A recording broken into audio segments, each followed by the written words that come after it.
Personal Story segment tonight. Speaking before the American Islamic College Conference in Chicago over the weekend, Congressman Mike Quigley of Illinois apologized to Muslim Americans. Forms of discrimination come in many forms, many shapes, and in many guises. You have my pledge to work with you to fight them, and I think it's appropriate for me to apologize on behalf of this country for the discrimination you have faced. Wow. The question, what discrimination? Mr. Quigley, unavailable this evening, but joining us now from Chicago, Ahmed Ruhab, Executive Director of CAIR Chicago. He was at the event on Saturday. So, look, I don't want to be a wise guy here. After 9/11, there were Americans who looked askance at anybody who was a Muslim. Okay. But the stats don't back up Mr. Quigley's assertion that there is an institutional bias against Muslim Americans. There's simply no statistics, none, that demonstrate that. Am I wrong? You're wrong in several ways. First of all, I think one would have to be living under a rock, with all due respect, not to notice the uptick that we're seeing in this country in terms of both Islamophobic remarks from people in power, not just people on the street, but people who are elected to represent Americans in government. Do you want to cite an example?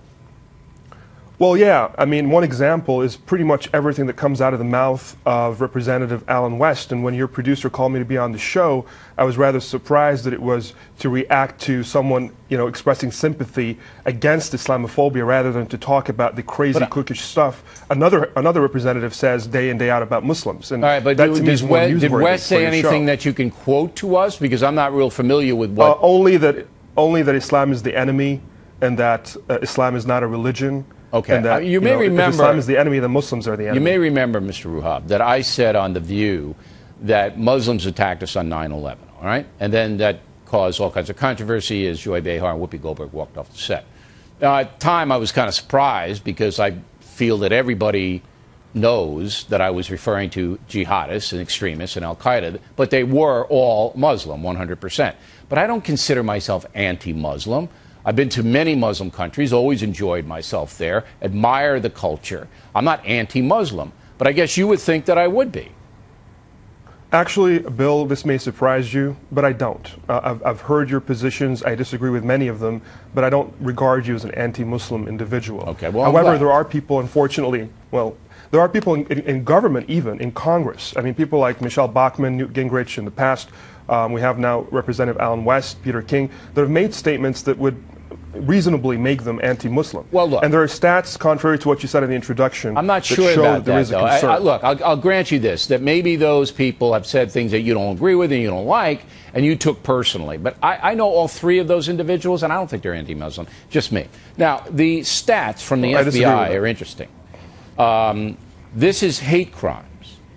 Anti-Islamic hate crimes in 2009, last stats available, 107, compared to anti-black hate crimes, 2,284, anti-Jewish, 931. So it seems that Jewish Americans have much more of a beef than Muslim Americans, do they not?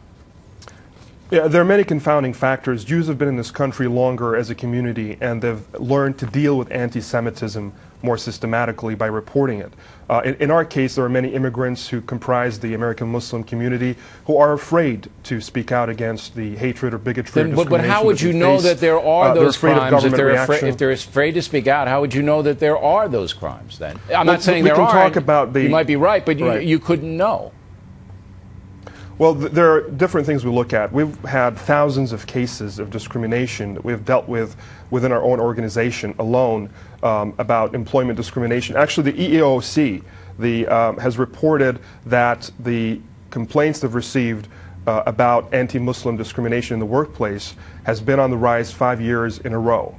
And when you look on the other side, you look at stats and polls that come out of, for example, USA Today Gallup poll that reports that 39% of Americans said they favored requiring Muslims, including American citizens, to carry special identification.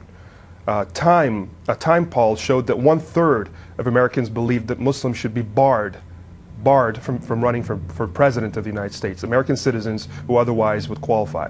All right, Mr. Ruhab, those stats bolster your argument, but I will point to the fact that in the economic realm, Muslim Americans doing pretty well. Doing pretty well.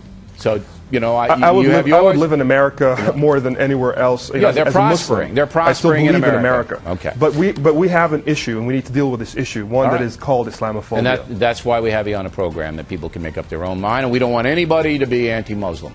Thank you for coming on here.